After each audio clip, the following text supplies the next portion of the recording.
साला, ले ले ले, ट्रंप एक चौराहे पर हैं।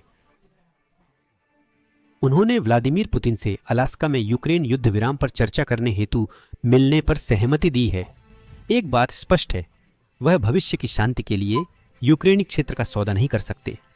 हमने पहले भी चैम्बरलेन के साथ ऐसा करने की कोशिश की थी और वह काम नहीं आया।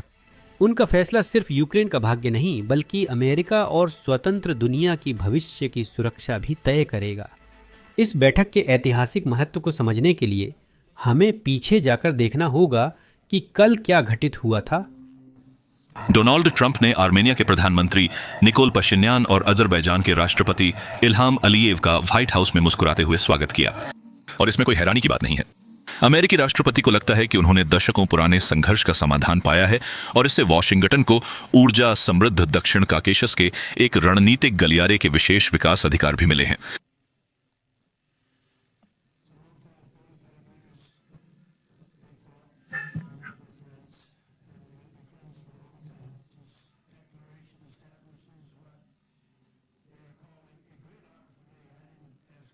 अंतर्राष्ट्रीय शांति और समृद्धि के लिए ट्रंप मार्ग, जो एक विशेष ट्रांजिट क्षेत्र है जिससे अजरबैजान को अपने नक्चेवान क्षेत्र तक पूरी पहुंच मिलेगी, जबकि आर्मेनिया की संप्रभुता का पूरी तरह सम्मान किया जाएगा। यह ट्रंप के लिए बड़ी बात है, खासकर अगले हफ्ते व्लादिमीर पुतिन के साथ होने वाले शिखर सम्मेलन से पहले, क्योंकि रूस इन दोनों पूर्व सोवियत गणराज्यों को अपने प्रभाव क्षेत्र में देखता है। तुर्की ने अपने पड़ोसी अजरबैजान का समर्थन करते हुए स्थायी शांति की दिशा में हुई प्रगति का स्वागत किया है। रूसी इस समझौते से अत्यंत नाखुश हैं। इसका कारण शांति नहीं बल्कि अमेरिका की शामिल और तथाकथित रूसी प्रभाव क्षेत्र में होना है। ट्रंप ब्रिज का उपनाम दिया गया। यह पुल आर्मेनिया के प्रांत से होकर गुजरेगा और अजरबैजान को उस एन्क्लेव से जोड़ेगा जिससे वह सदैव जुड़ना चाहता था। वॉशिंगटन के लिए यह रूस और ईरान को उनके इलाके में कमजोर करने का अवसर है। यह परियोजना भू राजनीतिक तनाव की रेखा पर है। रूस और ईरान अपनी शक्ति खोते हुए दिखते हैं। तुर्की को एक प्रतीक्षित पूर्वी व्यापार मार्ग प्राप्त होता है। अमेरिकी कंपनियों को भी इस रणनीतिक रूप से महत्वपूर्ण गलियारे के लिए विशेष विकास अधिकार मिल गए हैं, जो यूरोप को एशिया से जोड़ेगा। यह क्षेत्र में रूस और ईरान के आर्थिक और कूटनीतिक प्रभाव का विस्तार के माध्यम से मुकाबला करता है। अजरबैजान अमेरिका साझेदारी, अमेरिकी सैन्य सहायता, हथियार, संयुक्त प्रशिक्षण और इंटेलिजेंस साझा करने का मार्ग प्रशस्त करती है, जिससे अजरबैजान की ईरान और रूस के खतरों से निपटने की क्षमता बढ़ती है। यदि आप इस क्षेत्र पर ध्यान दे रहे हैं तो आपको पता होगा कि पिछले कुछ महीनों में अजरबैजान और रूस के बीच विवाद चल रहा है। जब से रूस ने गलती से एक अजरबैजानी नागरिक एयरलाइन को यूक्रेनी ड्रोन समझकर गिरा दिया था, तब से यह विवाद शुरू हुआ। उन्होंने कभी इसके लिए माफी नहीं मांगी। उन्होंने पूरी घटना का दोष उस अजरबैजानी पायलट पर डालने की कोशिश की जिसकी मौत विमान को सुरक्षित उतारते हुए हो गई थी। अजरबैजान यूक्रेन का समर्थक रहा है और यूक्रेन की आज़ादी की लड़ाई में उसका समर्थन लगातार बढ़ रहा है।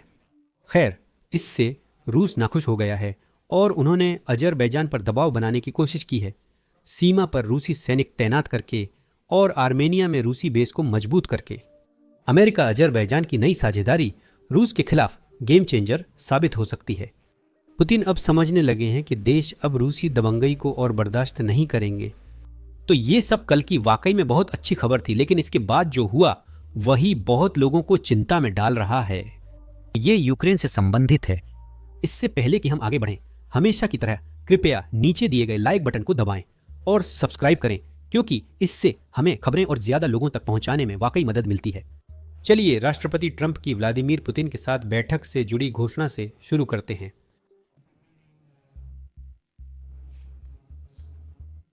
पहले ऐसा हो सकता था, पर अब सुरक्षा व्यवस्था के चलते लोगों को कुछ इंतजाम करने पड़ते हैं, वरना मैं ये बहुत जल्दी कर देता।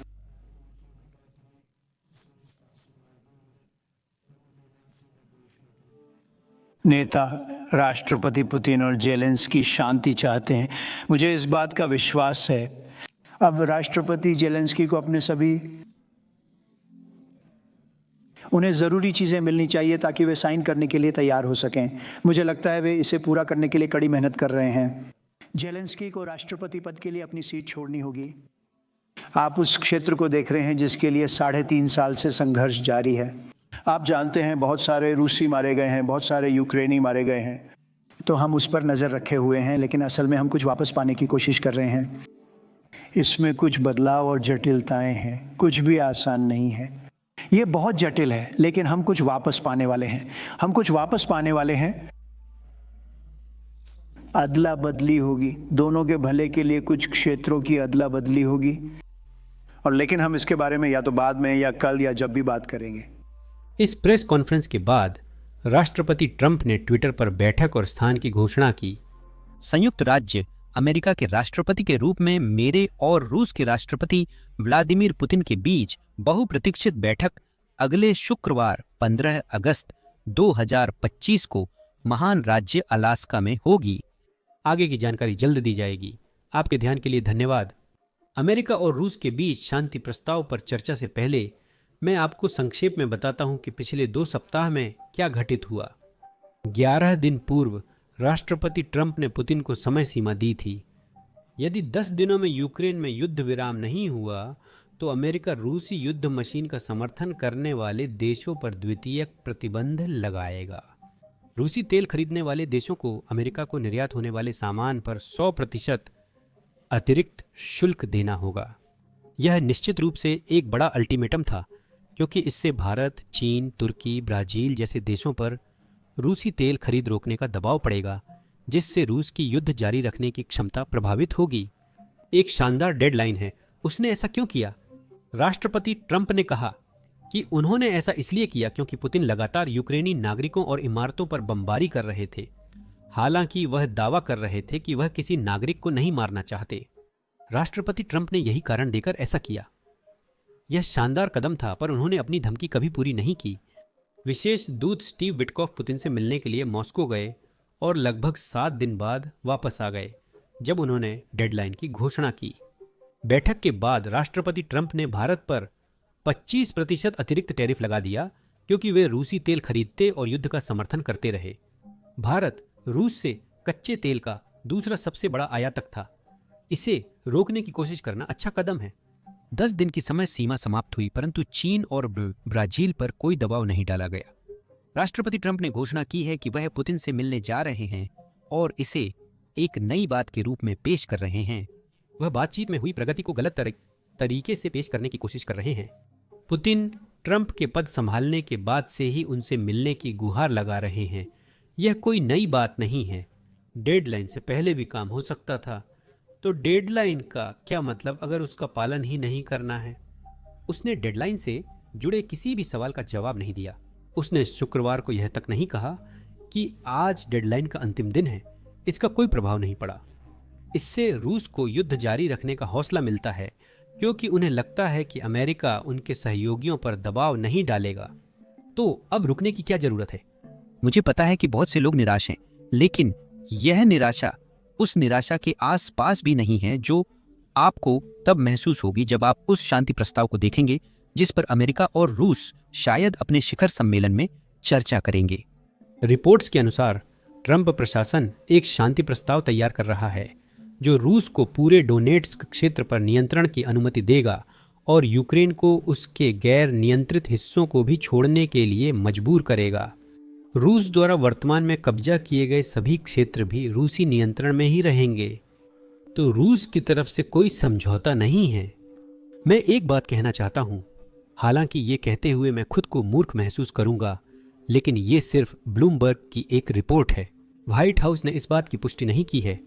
मैं इसे पेश कर रहा हूं क्योंकि अब तक की लगभग सभी रिपोर्टें, खासकर ब्लूमबर्ग की, व्हाइट हाउस द्वारा पुष्टि होने से पहले ही सही साबित हुई हैं। व्हाइट हाउस ने इस पर कोई सार्वजनिक टिप्पणी नहीं की है, लेकिन बहुत संभावना है कि यही हो रहा है। ठीक है, चलिए रिपोर्ट जारी रखते हैं। ब्लूमबर्ग के मुताबिक इस समझौते से रूस डोनबास पर पूरी तरह कब्जा कर लेगा और अन्य इलाकों में संघर्ष विराम कायम हो जाएगा। रिपोर्ट के मुताबिक इसका लक्ष्य युद्ध स्थिर करना, युद्ध विराम का मार्ग प्रशस्त करना और अंतिम शांति समझौते पर तकनीकी वार्ता शुरू करना है। यह अस्पष्ट है कि क्या रूस को कोई क्षेत्र वापस करना होगा या जापोरिजिया परमाणु संयंत्र सौंपना होगा। रिपोर्ट के अनुसार यह समझौता यूक्रेन और यूरोप को या तो स्वीकार करो या छोड़ दो जैसा अल्टीमेटम देगा। यूक्रेन के लिए ऐसा समझौता एक आपदा होगा और अमेरिका द्वारा रूस के सामने स्पष्ट आत्मसमर्पण दिखाएगा। डोनेस्क के गैर नियंत्रित क्षेत्र में लाखों निवासी हैं जिन्हें संभवतः स्थानांतरित करना होगा। इस समझौते के तहत यूक्रेन को अपनी मजबूत रक्षा पंक्तियां भी सौंपनी होंगी, ठीक वैसे ही जैसे 1938 में म्यूनिख समझौते ने चेकोस्लोवाकिया के साथ किया था। रूस का अगला द्यूफौरत तो अगला यूक्रेन पर हमला करना कहीं ज्यादा आसान हो जाएगा। स्टीव विटकोव और पुतिन ने बुधवार को मुलाकात में इसी विषय पर चर्चा की थी और लगता है कि इसमें प्रगति हो सकती है। इससे यूक्रेन पर अपनी जमीन छोड़ने का दबाव पड़ेगा, अन्यथा उसे शांति में बाधक देश के रूप में देखा जाएगा। तो अब सीधा सवाल उठता है, इस शांति योजना में रूस क्या छोड़ता है? अंततः वही व्लादिमीर पुतिन थे जिन्होंने एक संप्रभु देश पर अवैध आक्रमण किया था। इस शांति योजना के अनुसार पुतिन एक कानून पेश करेंगे जिसमें यूक्रेन या यूरोप पर हमला न करने की प्रतिबद्धता होगी। यही एकमात्र चीज है जिसे रूस छोड़ रहा है। उनके संसद में एक कानून जो बिल्कुल भी लोकतंत्र नहीं है। ऐसा नहीं है कि उन्हें उस कानून का पालन करना ही है और पुतिन यह बहुत अच्छी तरह जानते हैं। और जैसे कि यह अमेरिका के लिए काफी शर्मनाक नहीं था, मैं आपको एक और कहानी बताता हूं। कुछ ही महीने पहले हमें पता चला कि एक पूर्व CIA वरिष्ठ अधिकारी का बेटा रूस के लिए लड़ रहा था और उसे रूसी सेना के साथ मोर्चे पर तोप का चारा बनाकर भेजा गया था और वह यूक्रेन के खिलाफ लड़ते हुए मारा गया। माइकल ग्लॉस नाम के उस व्यक्ति को मानसिक स्वास्थ्य समस्याएं थीं और वह परिवार से अलग हो गया था। खैर, जब पुतिन को पता चला कि वह CIA निदेशक का बेटा था तो उन्होंने रूस का सर्वोच्च नागरिक सम्मान ऑर्डर ऑफ लेनिन स्टीव विटकोव को दिया ताकि वह उस लड़के के माता पिता को सौंप सकें। उम्मीद है विटकोव ने पुरस्कार ठुकरा दिया होगा, लेकिन फिलहाल इसकी जानकारी नहीं है।